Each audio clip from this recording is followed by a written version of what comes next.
ஏன்னா அன்னைக்கு வயல்வெளி காலத்துல ஊருக்கு ஒரே ஒரு டிவி இருந்தது, பஞ்சாயத்து டிவி. தலையாளி வந்து அந்த ட்ரங்க் பொட்டியை திறந்து விட்டு அந்த டிவியை போட்டு விடாரு, ஒளி பார்ப்போம். ஞாயிற்றுக்கிழமை விளம்பரத்துக்கு இடையில ஒரு படம் போட்டாங்க, அதை பார்த்து ரசிச்சு சந்தோஷப்பட்டோம். அந்த வயல்வெளி காலம் நல்லா இருந்தது. ஆனா இன்னைக்கு வாட்ஸ்அப் காலம் டிவி கொண்டு வந்திருக்காங்க. வயல்வெளி டிவிக்கும் வாட்ஸ்அப் டிவிக்கும் என்ன வித்தியாசம்? எங்க காலத்துல டிவி எல்லாம் நல்லா பெருசா இருக்கும், அதை பாக்குற அம்மா எல்லாம் ஒல்லியா இருந்தாங்க.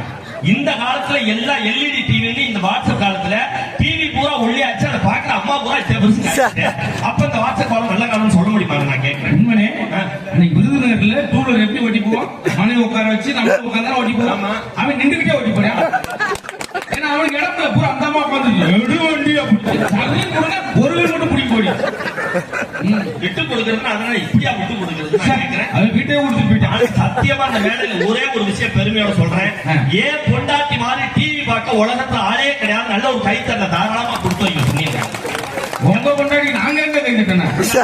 பொண்டாட்டி தட்ட கணக்கு உட்காந்து அதுக்காக அவங்க சொல்ல வேண்டியதுதான். ஏன் தெரியுமா, எப்படி தெரியுமா என் பொண்டாட்டி டிவி பாப்பா